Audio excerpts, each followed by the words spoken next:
Et puis arrive un drone russe FPV qui frappe délibérément le groupe, Anthony Lalican, qui meurt sur le coup. Le drone a foncé droit sur lui. À la une ce soir, la mort d'un photojournaliste français. Il s'appelait Anthony Lalican. Anthony Lalican. Voilà, c'est des pilotes de drones explosifs qui traquent les civils, qui traquent les humanitaires, et là, en l'occurrence, les journalistes. C'est constitutif d'un crime de guerre. Il n'y a absolument aucun doute sur le fait que l'armée russe commet en Ukraine des violations massives des droits de l'homme, des crimes de guerre et des crimes contre l'humanité. Anthony Lalican, journaliste français. Il est absolument urgent de prendre des mesures au niveau du droit international. On sent de moins en moins d'indignation quand des crimes sont commis à Gaza, mais aussi en Syrie, en Ukraine et dans tout un tas d'autres conflits. Au-delà de demander justice pour lui, de se battre pour lui, c'est aussi continuer à faire vivre son travail qui importe aujourd'hui pour moi. Anthony, c'était quelqu'un d'assez extraordinaire. Il a débuté sa carrière assez tardivement dans le photojournalisme, donc à l'âge de 30 ans environ. Donc il a couvert pas mal de terrain. La guerre du Haut-Karabakh en Arménie, la Palestine, l'agression israélienne au Liban, la Syrie après la chute d'Assad et bien sûr l'Ukraine qui couvrait depuis 2022. Il se rendait notamment souvent dans la région du Donbass. Il s'y était rendu plus d'une dizaine de fois. C'est pas quelqu'un qui cherchait l'action, le risque ou la reconnaissance, mais il s'était formé au terrain, il suivait régulièrement des formations de sécurité. Pour lui, c'était vraiment important de se mettre à jour sur l'évolution des dangers et également sur l'attirail militaire. En fait, il prenait toujours en compte soit l'armée, soit les groupes qu'il avait en face pour être sûr de travailler dans les meilleures conditions possibles de sécurité. Sur le terrain, il aimait aussi former des jeunes photojournalistes qu'il rencontrait, et c'était le cas avec Georgi Ivanchenko, avec qui il collaborait depuis 2023. Le 3 octobre 2025, Anthony Lalican et Georgi Ivanchenko se trouvent dans le Donbass, donc dans l'est de l'Ukraine, dans la région de Donetsk, pour un reportage photo. Ils accompagnent l'armée ukrainienne, la quatrième armée de chars ukrainienne, pour un reportage sur les fortifications. Ce jour-là, avec Georges, il travaillait sur une position à l'arrière de la ligne de front, donc on est à peu près 20 km. Ils sont équipés de gilets pare-balles et de casques. Ils sont avec leurs appareils photo, ils sont floqués presse. Selon les informations que RSF a reçues, il y a eu des alertes de présence de drones. Le pilote de drone, il a dû les identifier, puisque plusieurs zones, le drone de surveillance, ils ont survolé l'endroit. Il y a eu au moins 2 drones de surveillance qui ont été signalés. Qui a conduit le groupe à se mettre à l'abri une fois, avant d'en ressortir. Les pilotes avaient forcément les avaient vus avec ces gros appareils photo parce que c'est du matériel aussi qui se voit à l'image. Et puis arrive un drone russe FPV. Donc c'est un petit drone qui a une charge explosive et qui est commandé à distance par un opérateur et qui cible délibérément le groupe. Le drone a foncé droit sur lui, malgré le fait qu'il portait son équipement, son appareil photo, qu'il n'était pas vêtu de vêtements militaires. Voilà, c'est des pilotes de drones explosifs qui traquent les civils, qui traquent les humanitaires, et là, en l'occurrence, les journalistes. Donc, Anthony Lalican qui meurt sur le coup. Et Georgi Ivanchenko, lui, est grièvement blessé. C'est donc à la une ce soir, la mort d'un photojournaliste français. À 15 km de la ligne de front dans l'est de l'Ukraine. Emmanuel Macron a réagi ce soir avec ces mots. Notre compatriote accompagnait l'armée ukrainienne sur le front de la résistance. Anthony, c'est le premier journaliste qui a été assassiné à la suite d'une attaque ciblée de drones russes. Ça, c'est une réelle nouveauté et qui a eu lieu à peu près 20 km de la ligne de front. Donc, c'est le risque sécuritaire pour les journalistes d'être visés, le risque des drones est beaucoup plus en profondeur. Et ça, c'est vraiment un nouveau risque sécuritaire qui est au final assez récent, et c'était pas le cas en 2022. Nous, RSF, on documente les attaques contre les journalistes, donc journalistes blessés, tués, et les frappes de drones, c'est quelque chose qu'on observe depuis fin 2024, début 2025. Le risque accru de frappe de drone. Et ça s'est accéléré ces derniers mois. Évidemment, il est primordial que ce crime soit poursuivi, qu'une enquête soit menée. Encore une fois, les preuves de cet assassinat, elles existent. Les attaques par les pilotes de drones, elles sont enregistrées, elles sont archivées. Des preuves, en tout cas, de cet assassinat existent quelque part. Il est possible à la fois d'identifier le pilote de drone, la chaîne de commandement. Donc tout ça, c'est le travail évidemment des enquêteurs et du parquet, mais c'est effectivement pour nous essentiel et extrêmement important. Donc dès le 3 octobre, l'Ukraine annonce l'ouverture d'une enquête pour crime de guerre.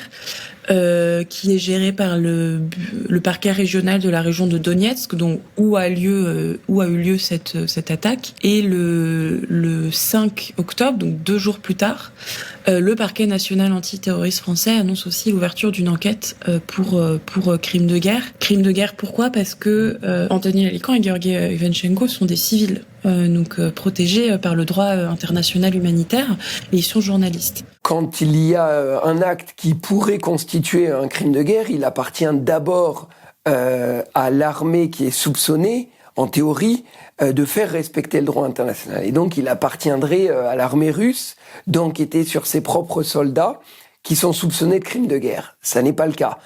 Il appartient aussi aux autorités ukrainiennes, puisque le crime en question, ou en tout cas l'acte qui est soupçonné d'être un crime, a lieu sur son territoire.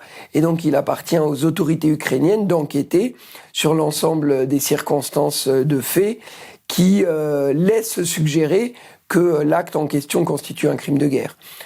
En l'occurrence, la victime est un journaliste français et donc les autorités judiciaires françaises ont aussi une compétence pour enquêter sur ces faits et éventuellement poursuivre les auteurs. En France, on a créé un pôle spécialisé qui s'occupe des enquêtes lorsqu'il y a des crimes de guerre, des crimes contre l'humanité ou le crime de génocide. En 2019, il me semble, ce pôle a été placé sous l'autorité du PNAT, qui est le pôle national antiterrorisme, qui chapeaute l'ensemble des enquêtes et donc y compris de ce pôle spécialisé. La France, par exemple, en Ukraine, enquête sur d'autres cas de crimes de guerre commis contre des journalistes. On peut, par exemple, citer le cas de Frédéric Leclerimoff, qui est un journaliste de BFM TV qui est mort en 2022 alors qu'il était en reportage en Ukraine. RSF appelle à ce type de coopération entre les juridictions nationales, donc en l'occurrence l'Ukraine, et les juridictions étrangères, donc ici la France, parce que c'est vraiment un moyen de faire avancer l'enquête. Actuellement en Ukraine, les derniers chiffres disponibles, c'est qu'il y a plus de 160 000 enquêtes pour crimes de guerre. La Russie, comme d'ailleurs tous les États accusés de violations massives des droits de l'homme, rejette les accusations en prétendant qu'il s'agirait de campagnes de propagande, alors qu'elles sont documentées à la fois par des ONG indépendantes, par des mécanismes judiciaires comme la Cour pénale internationale qui a lancé plusieurs mandats d'arrêt, dont notamment contre le président Vladimir Poutine. Donc il n'y a absolument aucun doute sur le fait que l'armée russe commet en Ukraine des violations massives des droits de l'homme, des crimes de guerre et des crimes contre l'humanité.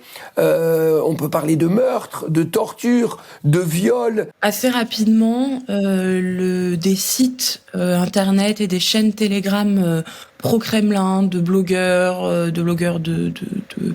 soit de blogueurs de guerre, soit des sites internet, ont présenté Anthony Lalican comme étant un propagandiste français. Dès qu'il y a un journaliste ou un professionnel de l'information qui est mort en Ukraine en couvrant l'invasion russe, il est systématiquement décrédibilisé et diffamé. Il y a 14 professionnels des médias qui sont morts depuis 2022 pour avoir couvert l'invasion à grande échelle, dont 13 en Ukraine. Une, c'est Victoria Roshina, c'est une journaliste ukrainienne qui est morte en prison en Russie. À chaque fois, il y a cette campagne de diffamation et de décrédibilisation contre eux en les appelant propagandistes. Certains ont été qualifiés de mercenaires. Je pense à Ryan Evans qui était le chargé de sécurité de l'équipe Reuters et qui est mort dans le bombardement de son hôtel à Kramatorsk, donc ville de l'est de l'Ukraine en août 2024. C'est vraiment systématique et ça vise aussi à minimiser la gravité de ce qui s'est passé du crime, parce que tuer des journalistes, c'est constitutif d'un crime de guerre, parce qu'encore une fois c'est des civils et c'est des journalistes. C'est évidemment pas le seul journaliste tué cette année dans l'exercice de sa mission. L'année qui s'achève a été marquée par un nombre effroyable de victimes civiles dans les guerres qui ensanglantent plusieurs régions du monde, du Soudan à Gaza en passant par le Liban, l'Ukraine, Haïti, la République démocratique du Congo ou encore la Birmanie. C'est le moment du vertige. Vertige face à la prise de conscience du nombre de crimes de guerre commis par l'armée israélienne dans sa guerre génocidaire contre Gaza.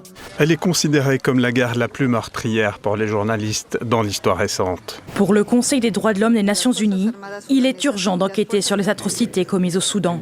Nous appelons à la tenue d'une enquête rapide. Il est absolument urgent de prendre des mesures au niveau du droit international pour éviter que les journalistes soient des cibles privilégiées dans les conflits. Il est vrai que on sent de moins en moins d'indignation quand des crimes sont commis à Gaza, mais aussi en Syrie, en Ukraine et dans tout un tas d'autres conflits. Dans les années 90, avec la Cour pénale internationale, avec tout un tas de tribunaux spéciaux chargé de condamner, de poursuivre et de condamner ceux qui violaient le droit international, on avait réussi à établir un ordre juridique qui, à défaut d'être parfait, n'était pas remis en cause, notamment dans les pays occidentaux.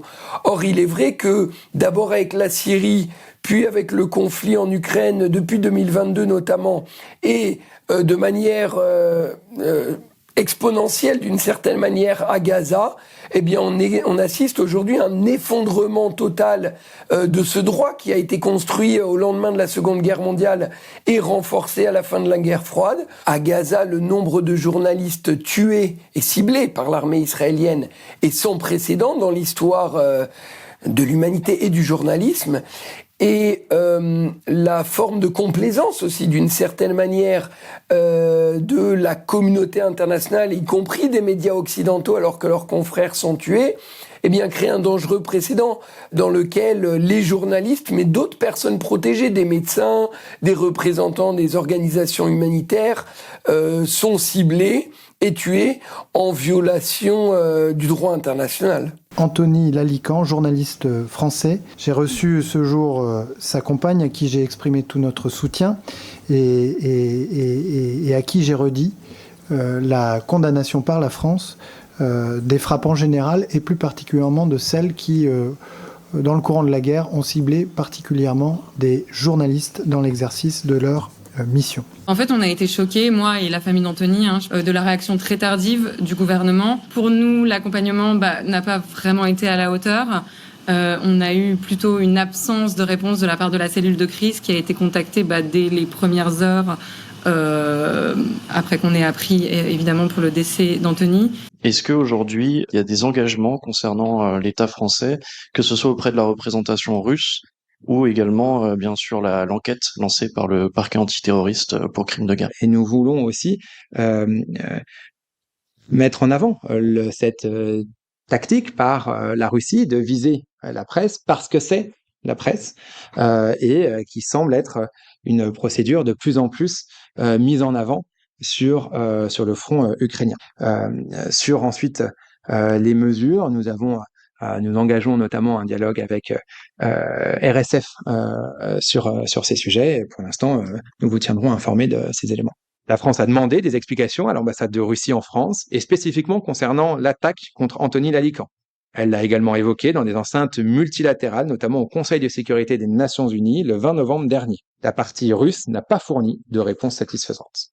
Donc il y a eu une première condamnation il y a un mois, début novembre, qui était franchement timide de notre point de vue. Donc je parle évidemment pour moi et la famille d'Anthony, puisqu'elle a été publiée dans une déclaration très générale, à l'occasion de la journée internationale de la fin de l'impunité pour les crimes commis contre les journalistes. Il faut savoir que cette condamnation, nous l'avons initiée, nous avons dû relancer l'Élysée et le Quai d'Orsay à plusieurs reprises pour l'obtenir. Cette semaine, le ministère des Affaires étrangères a à nouveau condamné l'attaque et a fait savoir qu'il avait demandé des explications à l'ambassade de Russie en France. Évidemment, on salue toute prise de parole condamnant explicitement la frappe qui a tué Anthony, mais surtout, on est évidemment très impatient de voir quelles seront les actions menées par l'exécutif à la suite de cette déclaration. On ne peut pas se contenter d'une réponse vague de la Russie. Ce manque de suivi et d'action nourrit l'impunité de la Russie, qui continue quotidiennement à cibler des humanitaires, des journalistes, des civils. Ce dont on se parle, ce sont des crimes de guerre. Ce ne sont pas des chiffres abstraits ou une notion abstraite, mais des personnes qui sont assassinées, comme Anthony, qui faisait son travail ce jour-là, à savoir documenter justement les crimes de la Russie en Ukraine. C'est pour ça qu'ils l'ont ciblé et tué. La Russie est de nouveau pointée du doigt par une commission d'enquête indépendante de l'ONU lors d'une session du Conseil des droits de l'homme à Genève. Le président de la commission, Eric Moos, a accusé Moscou de crimes contre l'humanité, notamment de torture et de disparition forcée.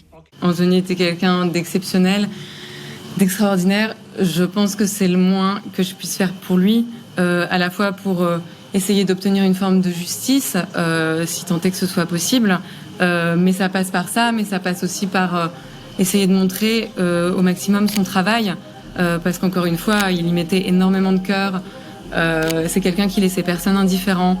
Toutes les personnes qui l'ont rencontré sur le terrain, ou peu importe, il laissait une empreinte chez les gens. Et voilà, au-delà de demander justice pour lui, de se battre pour lui, c'est aussi continuer à faire vivre son travail qui importe aujourd'hui pour moi.